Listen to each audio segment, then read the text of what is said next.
Hello, I'm Bennett Stewart, CEO of EVA Dimensions. Welcome to EVA 101, the basic EVA primer on just one slide. I'm going to talk about how to measure EVA and some of its applications. I think you'll be amazed to see how much value there is to EVA once you see the full picture. It's also a lot more than most people think it is, and it's a lot better now than it was 10 years ago. I'm going to start with the very basics, then show how to use it in bonus plans, then talk about how it has become a full-blown ratio analysis framework that is making it more practical as a management tool. So let's start by defining it. EVA stands for Economic Value Added, and it's just a special way to measure profit that is better than all others.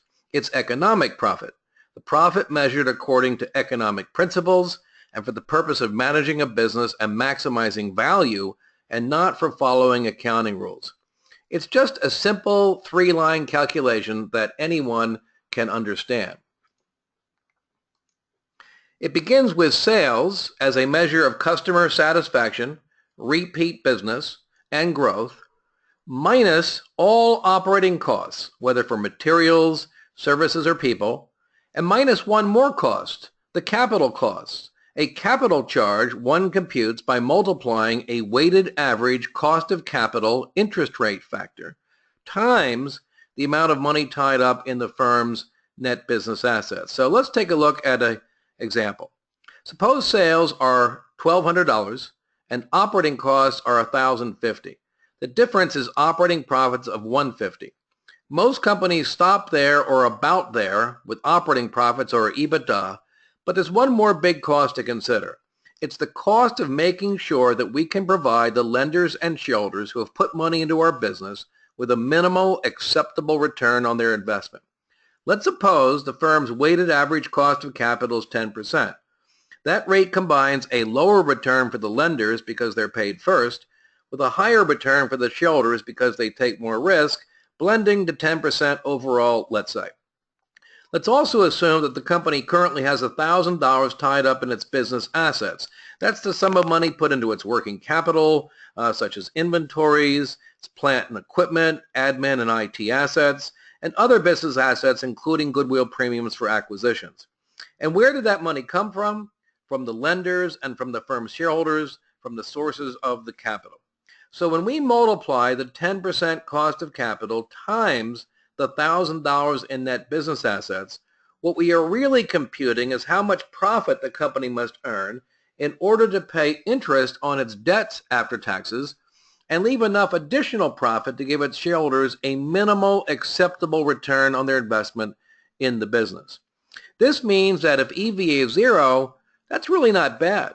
The company is able to cover all costs, including the cost of giving its lenders and shareholders a fair and competitive return. Everyone's whole. Now, if a company's regular accounting profits were zero, then that would be terrible, of course. But if EVA is zero, that's okay. It's the epitome of breaking even, in fact. And if EVA is positive, then that really is good. And if EVA is negative, then that really is bad. EVA is the only profit measure that provides a sharp and sure dividing line between success and failure. Please note that the $100 capital charge deducted from EVA is not a cash cost that a company has to pay, and nor is it ever deducted from standard accounting profits. It is an opportunity cost, a foregone return. To be precise, it is the rate of return that the firm's investors could otherwise expect to earn by purchasing a stock and bond portfolio that matches the risk of the firm's debt and equity.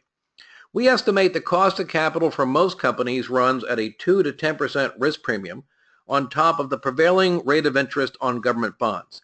These days, we find it ranges from as little as about 4 to 5% for regulated utilities and stable food stocks, where a slight premium over a 30-year bond rate is acceptable, up to 12% or so for businesses that are highly cyclical or highly uncertain, and everything in between.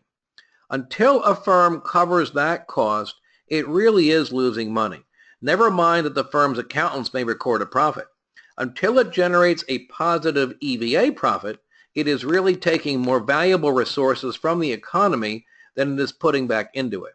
It is reducing the potential for economic growth and the standard of living. It is suppressing wage rates across the board. And that is why covering the cost of capital and generating a positive EVA is so essential, not just as a sterile financial consideration, and not really because we care about the shareholders. Covering the cost of capital is the mechanism by which a decentralized market-based economy allocates scarce resources to its most promising uses and ensures the greatest growth and satisfaction of wants with a finite pool of capital. I'll get off my sandbox now. The example company shown here is meeting the market mission. Its EVA is $50 to the good. Its operating profit is $50 above the opportunity cost of the capital it's using. Hooray, I say. The real clincher for EVA, though, is that it has a direct mathematical link to shareholder value. I call this the fundamental principle of market valuation. It is the finance equivalent of E equals MC squared. It is EVA's most important property and what really legitimizes it above all else. It turns out that the present value of a forecast for EVA, whether for an individual project, a business decision, or a whole company, is mathematically identical to the net present value of the forecast cash flows. I'll say that again. The PV of EVA equals NPV.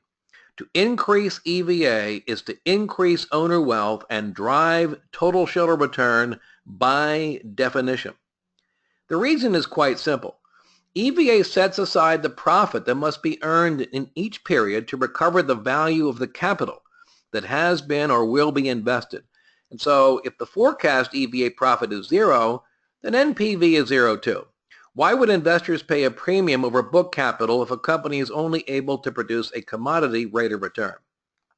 But if EVA is positive, then NPV is positive. The business has created more value than the resources put into it. It has added to its owner's wealth, and the company will trade for a market value premium over its invested capital. And if EVA is positive and also forecast to grow, like it is at Amazon, Google, and Facebook, investors will bid the stock price up to a super positive NPV wealth premium over the book capital invested in the business. I must emphasize that the connection between EVA and NPV is not an assertion. It is a mathematical truism. It's true by definition, and it's easy to see with a simple example. Suppose you borrow $1,000 from me. I give you a choice. Pay the $1,000 back right away or pay it back over time. For example, pay me $100 a year for 10 years. So long as you also pay me a market rate of interest on the outstanding capital balance, I am indifferent. The present value is the same. Cash flow is like paying the loan back at once as capital is spent. EVA says pay investments back over time as inventories turn into cost of goods sold and as equipment assets are depreciated, and as long as we also apply a cost of capital charge to the balance, the present value is always the same. We've baked this right into our software. You can upload a business plan forecast or acquisition case, and the software will value that by discounting the cash flows and by discounting the projected EVA, and the answers are always identical. It's hard-coded into the system. But the similarities end there. Cash flow puts all the pain up front and the payoff later, whereas EVA tends to better match the cost and benefit. It gives us a period-to-period profit measure to indicate the progress we're making in creating value. EVA then is simply a better way, a profit way to measure, manage, and maximize the intrinsic discounted cash flow net present value of any business or business decision. It's better because we can set goals for EVA, we can monitor and benchmark EVA, we can even base bonuses on EVA, but we can do none of those things with cash flow. So the goal of an EVA company is always to increase EVA as much as possible. If you increase EVA, you increase NPV, and when you increase NPV, you increase stock price and drive total shareholder returns. So to create owner wealth, to maximize NPV, to drive TSR can all be reduced to a goal to increase EVA. And that simple goal captures all of the ways that value can be created in any business.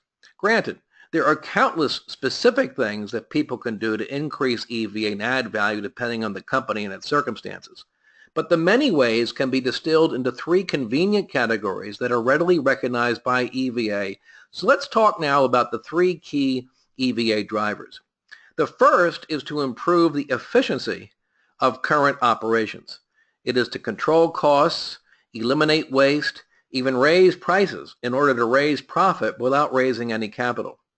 I'm fairly certain you didn't need EV to tell you that if you can make more money on your income statement without tying up more assets on the balance sheet, that's a good thing to do. The point is, that's part of EVA. It's included. It's not missing, so go for it. It's really in the next two areas, though, that EVA earns its wing. Value driver number 2 is asset management. Because EVA puts a charge on using capital, it is the only profit measure that fully and correctly increases as balance sheet assets decrease. The capital charge goes down and EVA goes up whenever managers speed working capital turns or consolidate production or distribution, increase capacity utilization, or just develop intrinsically leaner business models that take capital off the table.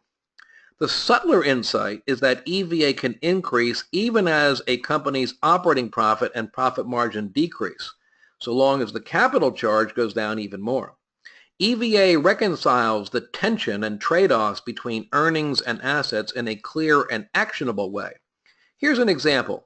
Years ago, the Coca-Cola company decided to switch from using stainless steel to cardboard containers for shipments to its bottlers. The cardboard containers were disposable and were expensed, which reduced the profits and profit margin that Coke reported. It even raised its unit costs of production. Many companies would never look further. But Coke was able to sell the stainless steel containers and release so much capital in the process that its EVA and its value increased on net. The CEO at the time, a Mr. Roberto Guizetta, was always proud to point out that this initiative originated deep in the company. It was not a top-down directive at all, but bubbled from the bottom up from middle management teams who were trained and empowered and compensated to drive EVA. Here's another example that may sound familiar to you. Do you find that managers typically want to hold on to all product lines that are making a contribution to EBITDA and profit margin and to sales and market share? Most do, because they are paid for those things. But we find that anywhere from 10 to 60% of those seemingly attractive product lines are tying up so much capital, they are actually generating a negative EVA, and the company would be better off and more valuable without them. So a big benefit of EVA is that it shows the value of shrinking the footprint and focusing on the truly profitable and valuable product lines and customers so a company can build on its real strengths. I'll give you one other example to illustrate how wide-ranging the insights can be. It comes from a large transportation company I work with. Pre-EVA, the firm's managers were so concerned with reported profits and EBITDA, they were reluctant to spend more than a rock-bottom minimum on maintenance because that was an expense. Not surprisingly, the transportation assets were not in tip-top condition and frequently were out of commission. Management compensated by investing in a much larger fleet base than really was necessary. But once they started to focus on EVA, guess what happened? Maintenance spending went right up, which let them bring the fleet capital down a lot. So on net, EVA recorded a sizable gain, even though that meant the firm's P&L and profit margin looked much worse. The company's management essentially decided to make an ongoing investment on their P&L in maintenance for a one-time reduction in the capital on the balance sheet. That kind of trade-off decision can be tricky, but it's easier for the EVA company. EVA not only motivates managers to manage the assets they have, it introduces a discipline whenever new capital is being invested. Managers on EVA quickly realize that if they ask for more capital, they are volunteering to increase the capital charge that will be deducted from their profits. And they understand if they fail to cover that cost by actually producing more profits, their EVA suffers, and the shortfall will be there for all to see. One result is that managers are motivated to think real hard before pulling the trigger, and they look to restructure investment proposals in creative ways to produce as much EVA as possible. An even greater benefit is trust. When field teams become accountable for covering the cost of capital, top managers can be a lot more confident that the investment proposals they receive are worthwhile, that the field teams have thought them through and considered all the alternatives and aren't just posturing for a share of the firm's capital budget or looking to puff up their profit picture. I really love to see this transition in thinking. I have been in numerous meetings where a CEO and CFO have gotten up in front of their management teams after they've embraced EVA, and they say words to the effect, look, in the past, capital was hard to come by around here because capital was essentially free. There was no real charge for it, so we made you jump through hoops to get it. We went through the rigorous motions of DCF analysis, but you could always make the numbers work out, so the analysis wasn't really all that convincing. You did that because you felt you were competing against other divisions for a share of growth capital, and you wanted your fair share or more. Things got so bad we had to ration capital, and we artificially hiked up the cost of capital we were using, which only made the incentives worse. Now with EVA, it's going to be different. Capital is available. Come and get it as much as you want. Grow your business, please. Just remember, the capital's coming back to you with a charge attached that you must cover. So what happens? Once this new process takes root, managers suddenly cut superfluous requests. They spend capital like it's their own money. The pace of decision-making speeds up as candor, trust, and communication improve. Ball Corporation CEO John Hayes has said that EVA makes for shorter meetings, and it really does. Companies often attack symptoms instead. They try to revise the capital budgeting process. They tinker with the tools. I'm not saying there's not room for improvement there, and EVA can help there too. But the root cause is the failure to make managers truly accountable for using capital and to reward them when they are successful. Attack the disease directly, I say. Use EVA and really focus on it as the paramount measure and mission of the firm. That's how you really improve capital allocation. So far, I've talked about EVA as a disciplinarian, as a capital cop, and the benefits that typically brings. But EVA is also a cheerleader. And this takes us to the third EVA driver. It rewards managers for all investments and all growth above the cost of capital, even if that means existing ROIs or profit margins come down as a result. Say a company or business unit is currently earning a 20% ROI and its cost of capital is 10%, so it is currently EVA positive. Suppose a project surfaces that will earn a 15% ROI. The project is clearly worthwhile. It generates a return above the cost of capital and will add to EVA, and thus it will add to NPV. And yet, since the 15% ROI is less than 20%, the firm's overall ROI comes down. ROI makes a good decision look bad. ROI is like judging a basketball player by shooting percentage. The incentive is to take a sure shot, score a layup, then stand in the corner and say, "Don't give me the ball. How can I improve on 100%?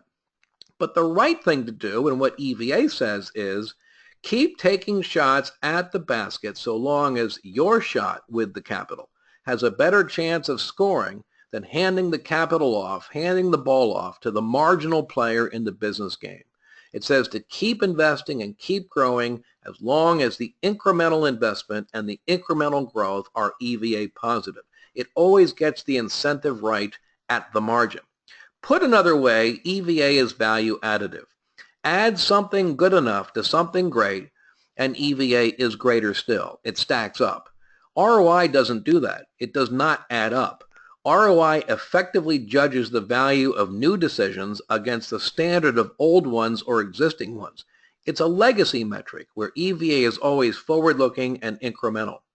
This is a really important distinction that applies at a number of levels. Suppose you're deciding on the right size for a new plant or a distribution center or data center or store and are projecting the returns you foresee as you increase the scale. At some point you find the overall ROI or IRR reaches a projection peak, but you should not stop there.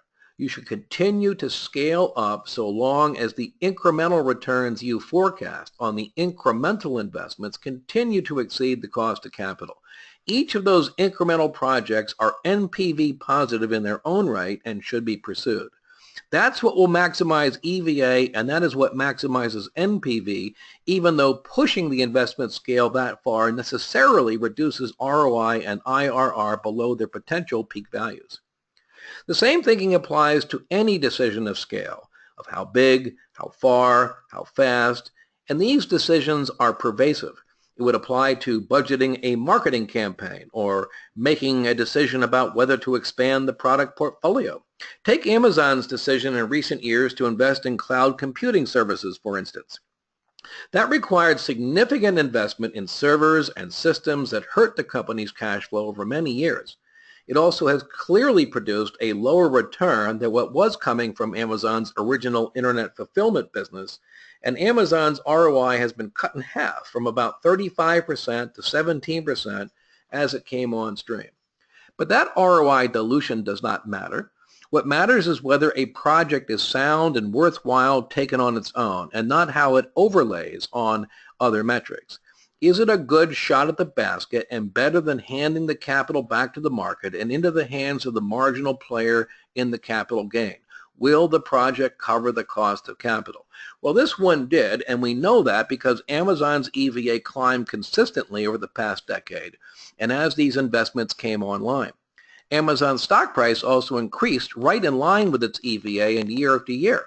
It moved counter to the conventional metrics because the smart money investors understand this and value stocks according to EVA, even if they do not literally use it, although many do and increasing numbers are.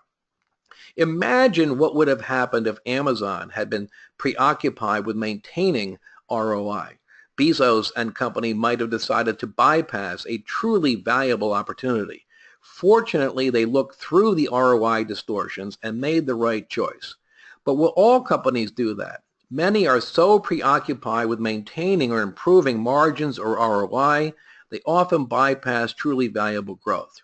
And now that many companies have added ROI or ROIC as a goal to complement and sit beside TSR in their long-term incentive plans, it's an even bigger problem. These companies are literally aiming at the wrong goals and will inadvertently and inevitably underperform on TSR as they attempt to maximize on ROI. Some firms attempt to compensate for ROI blind spots by adding a growth metric for sales or profits. But using multiple conflicting metrics is complex, ambiguous, hard to target, and never as simple or as directly connected to NPV and TSR as just focusing on EVA. Why make it so complicated when EVA does the job so succinctly, so powerfully, and so completely? In sum, EVA naturally consolidates operating efficiency, asset management, and profitable growth into a single net profit score. And because it does that so well, you really don't need to examine ROI or discount cash flow. Those are just redundant and distracting measures. Granted, top management and investor relations people in the Treasury Department may need to track those metrics for the board and external constituencies. But as far as running a business for value and simplifying the mission for the operating team, EVA is perfectly sufficient. All managers have to do is focus on increasing EVA, and that will lead them to the right decisions more so than with any other measure or combination of measures. And to be very clear, I do mean to focus on increasing EVA. EVA itself doesn't count. It's the change that matters. Let me expand on that a bit. Suppose a company is currently showing a negative EVA. What does that mean? It means if they could do it all over again, they shouldn't do it all over again, or at least not that way, but since they don't have that choice, the negative EVA doesn't mean anything.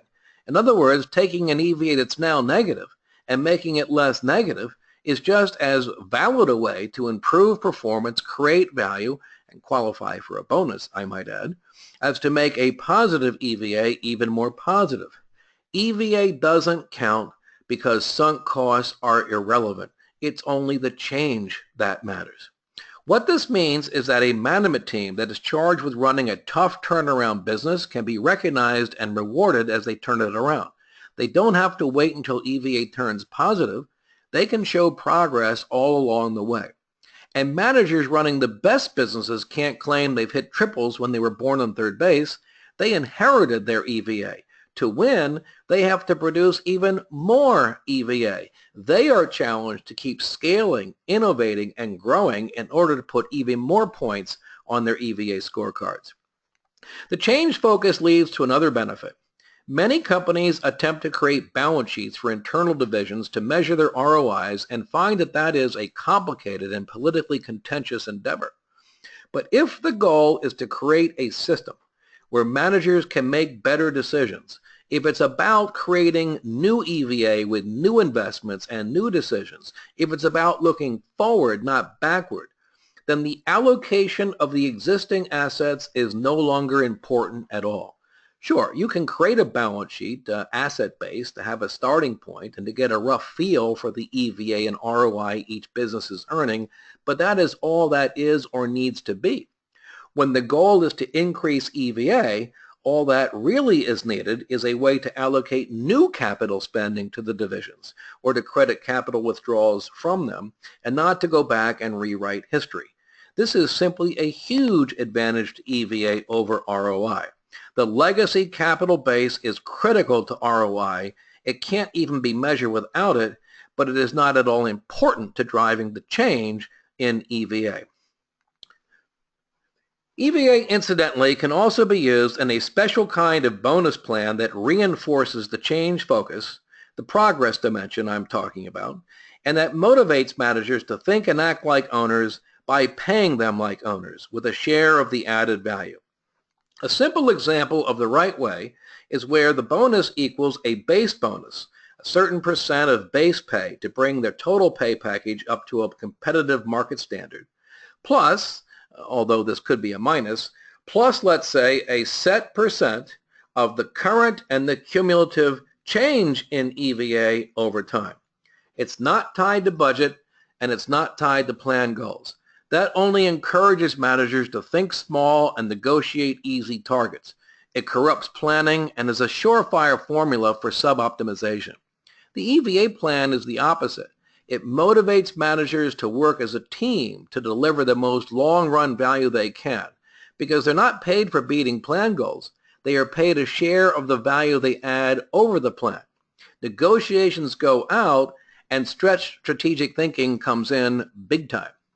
I sometimes have fun asking this question: do you think bonus payments should be large or small? And the answer I often hear is small, to keep the cost down, or comparable to what other companies are paying. And I say, what in heaven's name are you talking about? If bonuses are truly a share of the added value, then the right answer is as much as possible. And that is exactly what you get with the EVA plan I am describing. EVA bonuses are not a cost to be minimized. They are a share of added value to be maximized. I tell my clients my goal is to make the managers rich, as long as they make the shareholders filthy rich.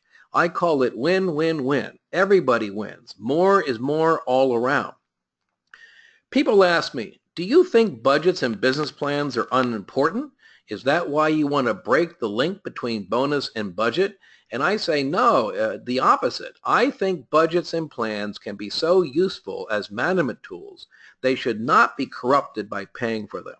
The EVA bonus plan pays for value, for the end, and lets the managers figure out the best means to get there. It's empowering. It's enlightening. It is the opposite of command and control. It's not even really a bonus plan. It is how to foster an ownership culture where everyone cares passionately about and participates in the long-run success of the enterprise. Ball Corporation has used an EVA profit-sharing plan like the one I am describing since I devised it for them in 1991. They earn a base bonus for meeting an EVA target, and they earn a bigger bonus above that and less if they fall short. But the EVA target is not tied to business plan goals, and nor does the board get involved in it. It's based on a simple formula I devised and which has worked well for 25 years.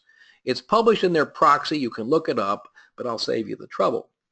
It says the target for EVA in any 1 year is the average of the target and actual EVA in the prior year. For example, if last year's EVA target was 10 and you did 15, great. You earn a premium bonus. That's the good news. The bad news is the EVA target this year is automatically raised from 10 up to 12.5, up to the average. So if you just do 15 again, you're still ahead, but less so, and eventually over time, not at all. The formula resets so that long term, the expected bonus always equals the base bonus. The plan always provides the right incentives year by year. It's always to increase EVA as much as possible, but it never gets out of control. It will never pay too much or too little.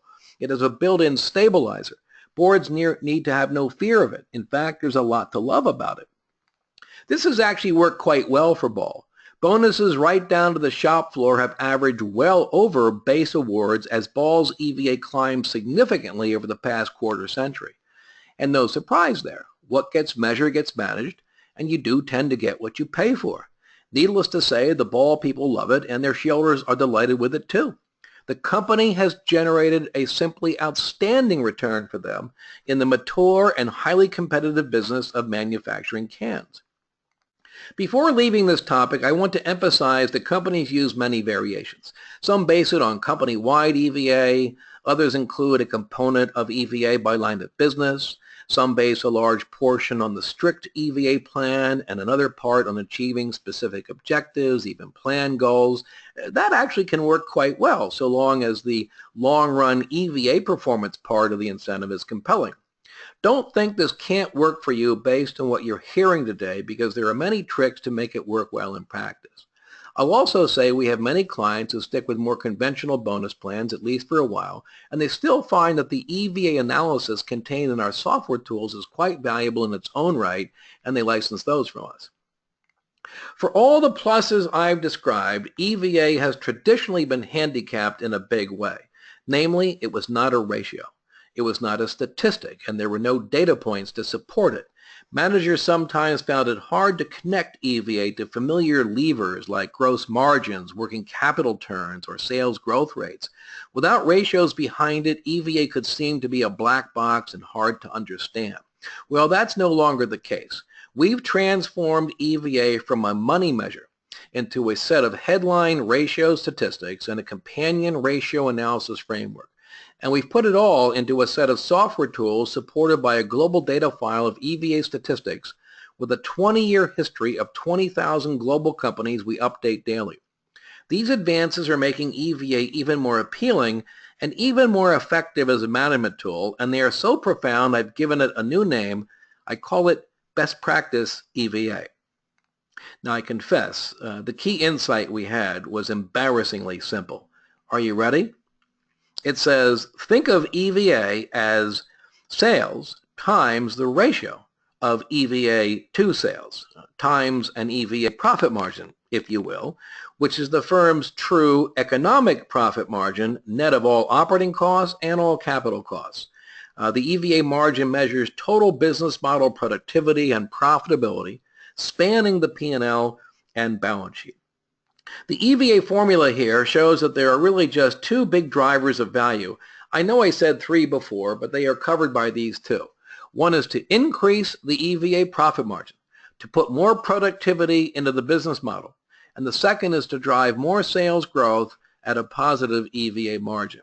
It's just a simple, sales-based, margin-based way to think about EVA and how to increase EVA, which means it is naturally appealing to operating people who are accustomed to thinking in terms of sales and growing sales and earning a profit margin on the sales. The only difference is it's the EVA margin that counts, and you need to acquire a proficiency with that and a fingertip feel for it. I suspect you already have a good feeling for return on capital and profit margins and what are good or bad results for those in your businesses.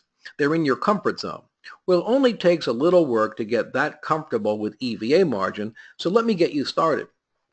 Take a guess about the EVA margin the median S&P 500 firm is earning, the one swimming in the middle of the pack. Do you think the middling margin is over 10%, over 5%, just zero, break even? You don't know, really, do you? Well, the answer is, and a drum roll please, it's been just 2.5% on average over the past 20 years. The middle rotor is not earning much EVA at all. In fact, 40% of all public companies generate EVA profit margins of 0 or close to it. They're just breaking even on EVA, and yet a good majority of those are showing robust growth in EBIT, cash flow, even EPS. They appear to be quite successful judged by the traditional volumetric indicators, but that's misleading. Their EVA profits are just going sideways, just treading water, and that's clearly unimpressive. Yet many of them are being paid quite handsome bonuses for that. Moving on, the 75th percentile EVA margin is a fairly sizable leap. It runs at about 6%, and the 90th percentile firm runs about 12%. So it's fairly easy to remember.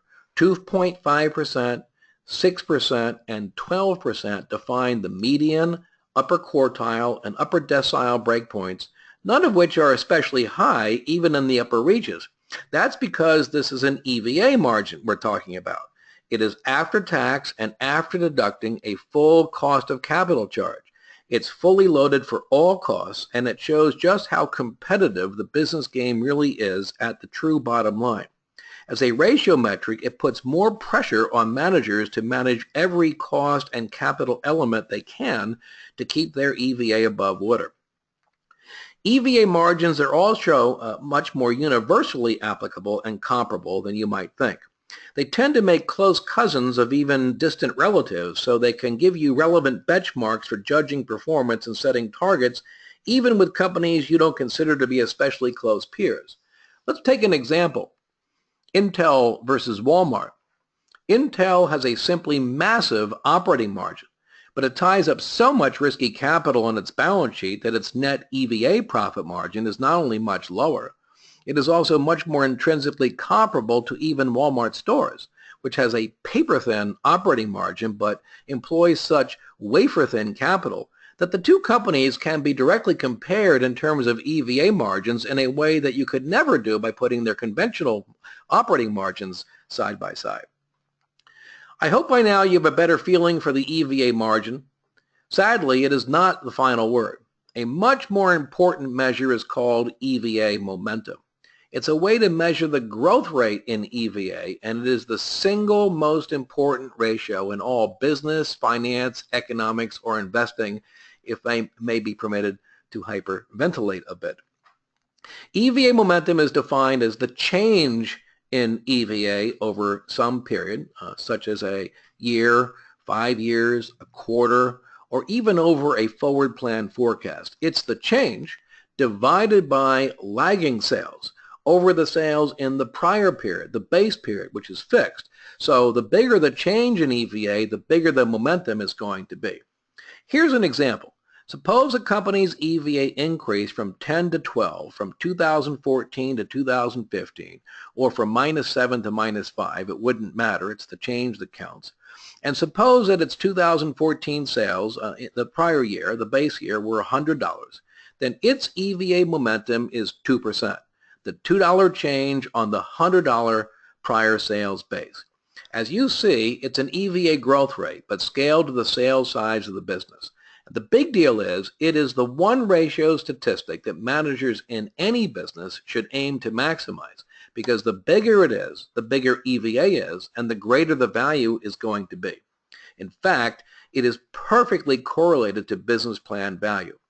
If you compute the momentum for a series of alternative business strategies, and you compute the discounted EVA value or the discounted cash flow value, it's the same thing, corresponding to each plan, and then plot them out, plot momentum left to right, and plot value north-south, you will see it all falls on a straight line. There's a 100% perfect correlation.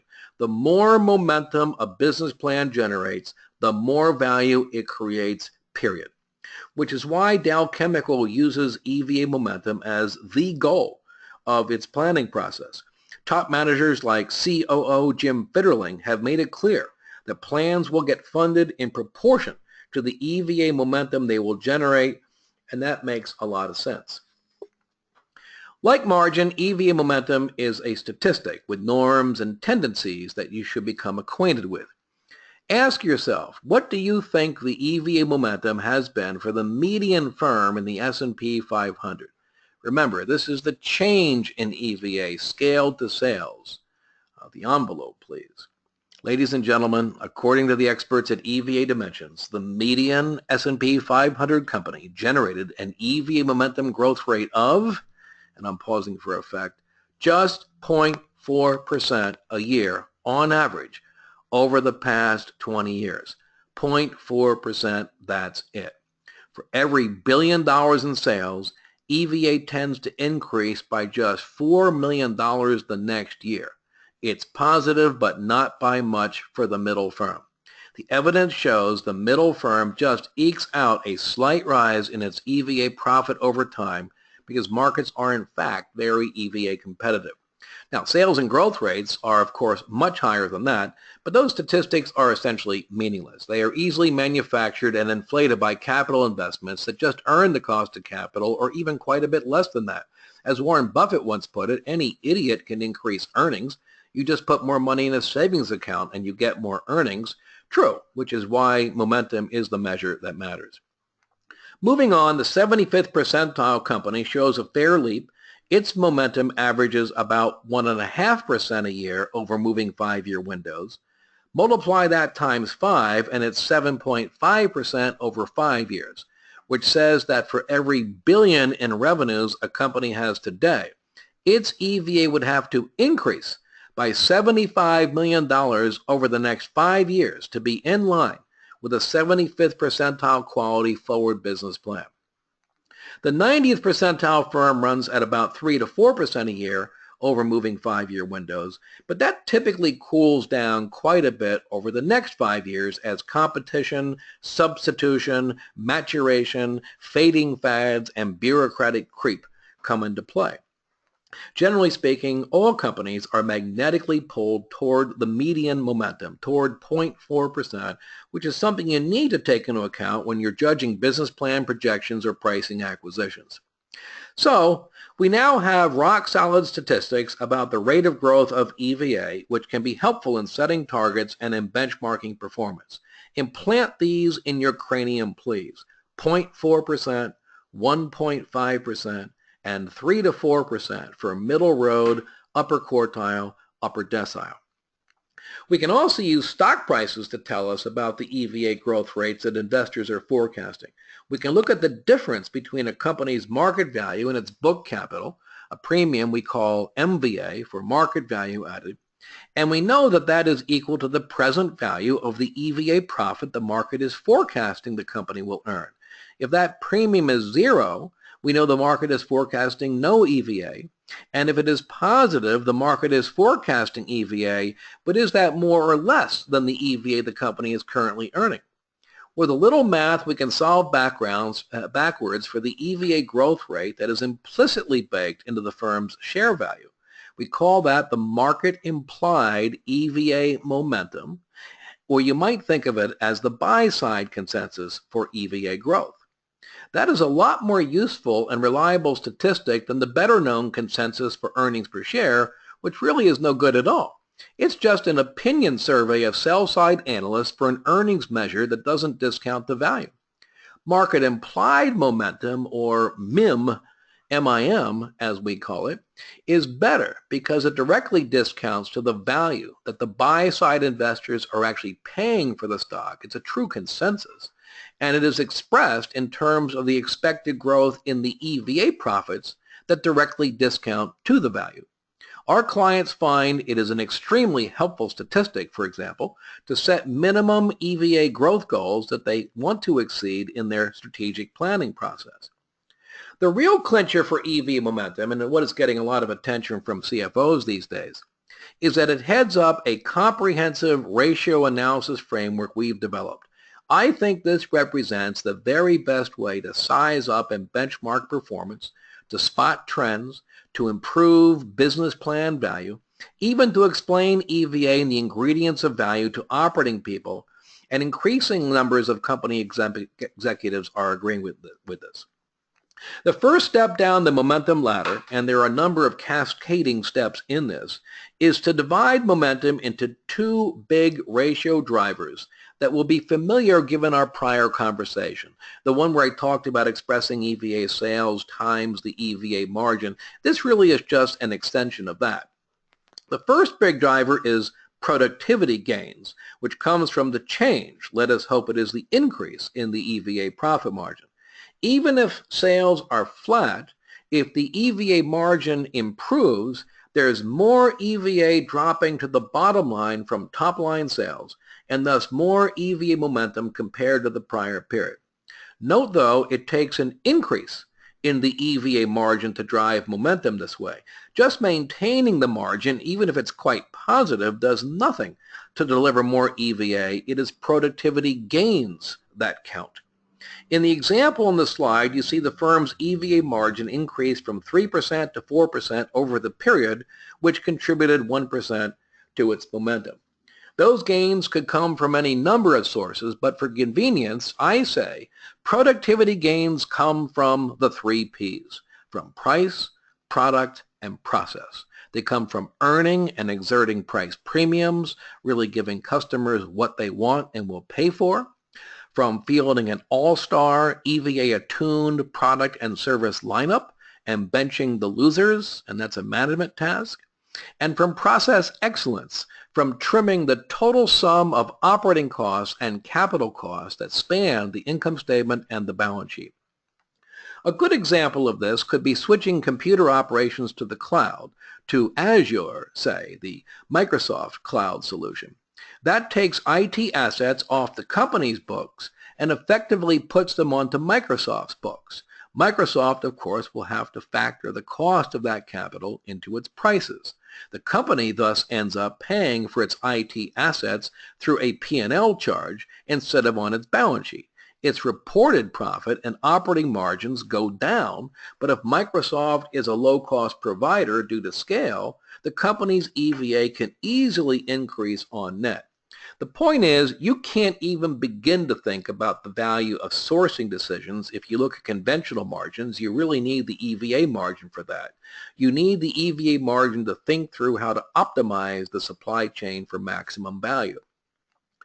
The other main momentum lever that comes into play is delivering positive sales growth at a positive EVA margin, or cutting back sales that carry negative EVA margins. It actually works both ways. The company I'm showing here generates 25% sales growth, and the sales it adds add to its EVA at the 4% EVA margin rate for a 1% contribution to EVA momentum. Note, this is multiplicative. You have to take the sales growth rate times the EVA margin to see what happens to momentum and what happens to value. It's no good to consider them in isolation as independent variables, as many companies do. Each is like the sound of one hand clapping. It's the combination that counts, the multiplication that matters. It is profitable growth that the market pays for. So this allows us to probe sensitivities and understand trade-offs with a high degree of accuracy. For example, if the firm's EVA margin was 2% instead of 4%, it would take 50% sales growth to produce the same 1% EVA momentum.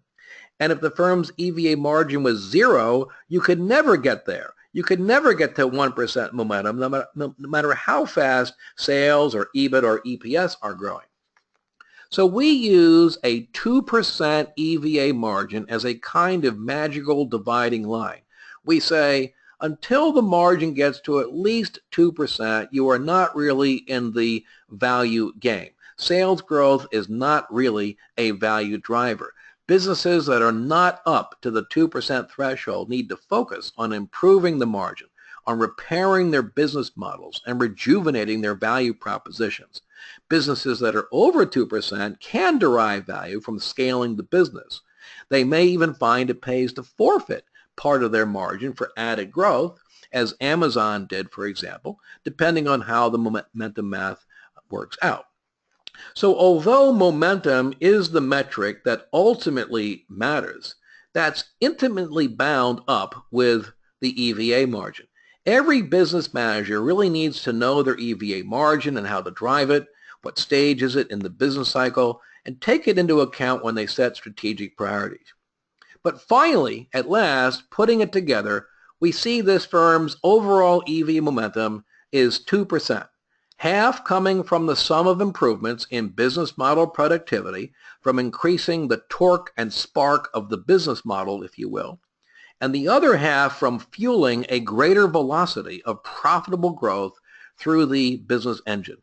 Horsepower and speed both count, and momentum combines the two into one score. It's stereoscopic, where other ratio measures are blind in one eye or both. Don't lose sight of what the 2% momentum means. If a company's sales are $100 in the prior year and it generates 2% momentum, then you'd see its EVA increase by $2 compared to the prior year, with $1 coming from margin expansion and $1 from profitable growth. You could crunch through the dollar numbers, but that's where you'd end up. The momentum ratios give you a perfectly accurate shortcut insight into how valuable each element is, and thus what the trade-offs are and priorities should be. So far we've been talking about just the two main top-of-the-house levers, but you can probe much more deeply and completely into the drivers of EVA momentum with a special set of reports we've created and a set of analyst tools to go along with them. For example, the EVA margin schedule, as we call it, takes the EVA margin apart and traces it back to familiar levers that resonate with operating people, things like gross margin and a modified version of EBITDA margin, and to the impact of line item charges for capital components, for working capital days and plant turns, for example, where those individual capital charges, in fact all the cost drivers, are expressed as a percent of sales. With this, managers can easily track, benchmark, and manage the drivers with total transparency. I will not go into more details now, but trust me, the EVA schedules are a simpler and better way to manage all the elements that enter into profitability and value creation than the traditional ROI formula. They're more effective because they attack the problem directly. They express everything in terms of the incremental impact on EVA, and that is what accounts for any added value. We've also coded these schedules in our software so you can easily apply them to any line of business in your company by uploading your data, and then use the schedules to benchmark and analyze variances. You also can obtain the momentum marks for custom peer sets and use those to separate the surfer from the surf. You can find out, are we really making progress on growing EVA, or are we just riding an industry wave?